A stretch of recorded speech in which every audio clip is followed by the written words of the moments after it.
सत्र क्यों नहीं चलने दे रहे? बहुत खर्चे होते हैं, एक दिन के लिए बहुत पोस्ट आते हैं, चलने क्यों नहीं दे रहे? अनशन पर बैठे हुए थे, वांगचू को जिस तरह से उठा लिया गया, ये कहाँ से आत्महत्या कर लिए उन वो आगे करप्शन को लेकर बहुत सारे क्या ये जो सत्र है मानसून सत्र 2026 का, ये जनता जनार्दन के लिए, बिहार प्रदेश वासियों के लिए क्या कुछ मिलने वाला है? और तमाम स्कूलों का भगवाकरण आप कर रहे हैं। इस बार ये गढ़ टूटेगा और यहाँ से महागठबंधन की प्रत्याशी रेखा गुप्ता विजयी होंगी। चिकित्सक को लेकर के कुछ इस तरीके से अच्छा वासियों के लिए सुनहरा अवसर जो है लेके आ गए। एनएम, जीएनएम, आशा, रसोईया, वितरक, सीसीटेक से असिस्टेंट गेस्ट प्रोफेसर, अतिथि सहायक प्राध्यापक से लेकर के तमाम बातें होंगी जो ग्रामीण चिकित्सक लेकर तमाम जो है अपराध को लेकर के जो है धर्मेंद्र प्रधान को लेकर, बाई इलेक्शन को लेकर तमाम बातों के दीदी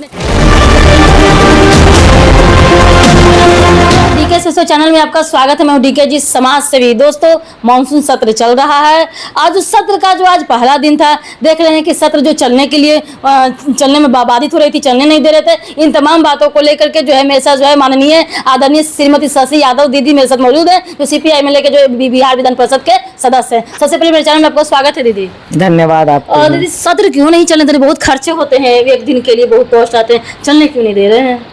नहीं, हम लोगों ने सवाल उठाया है सदन के बाहर, हम लोगों ने मजबूती के साथ सवाल उठाया है कि आज जिस तरह से बच्चों के ऊपर लाठियां चलाई गई संसद मार्च के दरमियान में, 23 दिन से वहां पर आमरण अनशन पर बैठे हुए थे, वांगचू को जिस तरह से उठा लिया गया, ये कहाँ का लोकतंत्र है?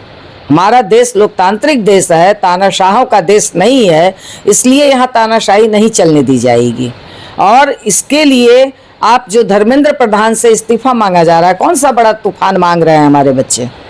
वो कोई आर्थिक उनकी मांग नहीं है, बल्कि अपने भविष्य की को सुरक्षित करने की बात वो कर रहे हैं कि हमारा भविष्य सुरक्षित हो, पेपर लीक ना हो। जो मेहनत करते हैं, 20 बच्चे आत्महत्या कर लिए, वो आगे हमारे बच्चे आत्महत्या न करें, यही सवाल को लेकर के दिल्ली के जंतर मंतर पे 23 दिन से आमरण अनशन चल रहा था। मगर उनकी बातों को सुनने के बजाय उनको घसीटते हुए वांगचू को आप लोगों ने उठा लिया, सोनम वांगचू को, और हमारे जो बच्चे थे उन पर प्रहार हो रहा था। तो इन प्रश्नों को लेकर के ही आज हम लोगों ने विधानसभा मार्च किया। तो दीदी बताएं कि उनका धर्मेंद्र प्रधान जी को जो है इस्तीफा देने से क्या बच्चों का जो है जो पेपर लीक की समस्या जो बढ़ते आ रही है, क्या वो समाधान मिल पाएगा? कोई सिंबल हो जाता है, कम से कम उसको तो आप हटाइए। आह्वान को की मांग की जा रही है, उनको आप नहीं हटा रहे हैं, क्योंकि आप किन्हीं को हटाएंगे, मंत्री जो उसका जिम्मेवार है, तो सबसे पहले तो जो जिम्मेवारी आप तय करेंगे तब ना वो हटेंगे। तो इसलिए तो आने वाले मंत्री तो कम से कम इससे सबक सीखेंगे कि हम इस तरह की गलती न करें। अच्छा दीदी, ये मानसून सत्र में जो है बहुत लोग मतलब कि एमएलसी विधायक सब लोग मतलब कि सत्र में जा रहे हैं, पूरा लग भीड़ करके वर्क कर रहे हैं, काम कर रहे हैं। तो बता दें कि आखिर जो है इस मानसून सत्र में जो है एएनएम, जीएनएम, आशा, रसोईया, जीविका से लेकर के जो है बहुत सारी समस्याएं होती है, जैसे शिक्षक को लेकर के, ट्रांसफर पोस्टिंग को लेकर के, करप्शन को लेकर बहुत सारे। क्या ये जो सत्र है मानसून सत्र 2026 का, ये जनता जनार्दन के लिए, बिहार प्रदेश वासियों के लिए क्या कुछ मिलने वाला है? कोई बेनिफिट मिलेगी क्या इसी चलते चलेगी? सत्र में तो कोई बेनिफिट दिखता हुआ नजर नहीं आता, मगर हम लोग निश्चित तौर पर इन तमाम तबकों के सवालों को मजबूती से उठा रहे हैं कि जो एनएम हमारी बहनें जिनका संविदा पर है, जिनका अभी तक अस्थाई नहीं किया गया है, उन्हें आप अस्थाई करें, क्योंकि ज़रूरत है, तभी तो आप उनसे काम ले रहे हैं। कई एनएम बहनें 10 वर्षों से संविदा पे काम कर रही हैं, एडॉक पे काम कर रही हैं, 3 वर्षों से, 4 वर्षों से, उनको किसी तरह का कोई बेनिफिट नहीं मिल रहा है। आप कह लीजिए कि उनको ना बीमा का लाभ मिल रहा है, मरणोपरांत तो उनको जो संविदा कर्मियों को लाभ दी जाती है वो लाभ तक नहीं आप दे रहे हैं। तो इसलिए इन बहनों को आप, एनएम बहनों को आप अस्थाई कीजिए, क्योंकि ये अस्थाई सेवा है इनकी, वो 2 दिन 4 दिन की सेवा नहीं है। इसलिए जब उनके पास एक अनुभव है, 4 साल से आपके यहाँ सेवा दे रही हैं, 10 साल से आपके यहाँ सेवा दे रही हैं, तो इन बहनों को सबसे पहले आपको अस्थाई कर दीजिए। उसके बाद जो जगह बचती है आप उसके लिए फिर वैकेंसी आप निकाल सकते हैं, मगर ये सरकार नहीं कर रही है। आशा बहनों का यदि आप देखेंगे तो बहुत संघर्ष के बाद आज इनको आपने पेमेंट किया है। कई मतलब 15 दिन कार्य बहिष्कार रहे, तब जाकर के आपने पेमेंट किया इनको। इसमें भी अभी तक फुल पेमेंट नहीं हुआ है, अभी तक भी कई पीएससी में पेमेंट आपने नहीं किया है। तो ये क्या है, काम करने के बाद 11 महीना तक आप पैसा नहीं देते, उसके लिए लोगों को लड़ना पड़ता है। ये कौन सी सरकार है? क्या मतलब दिखाना चाहती है? दूसरी तरफ दिखाते हैं कि हम तो बहुत विकास का काम कर रहे हैं, मगर आप कर कुछ नहीं रहे हैं।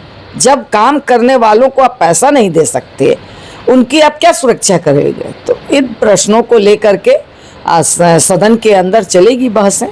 डिग्री कॉलेज जो हैं खुल रहे हैं, इस चीज़ को लेकर के देख रहे हैं कि जो शिक्षा मंत्री 551 करके सब विद्या मंदिर का जो है उद्घाटन के लिए किए हैं। डिग्री कॉलेज खुल रहे हैं और तमाम स्कूलों का भगवाकरण आप कर रहे हैं। ठीक तो है, अच्छा तो लग रहा है। एक रंग में आप रंग रहे हैं, जबकि हमारा देश विभिन्न फूलों के खिलने का देश है।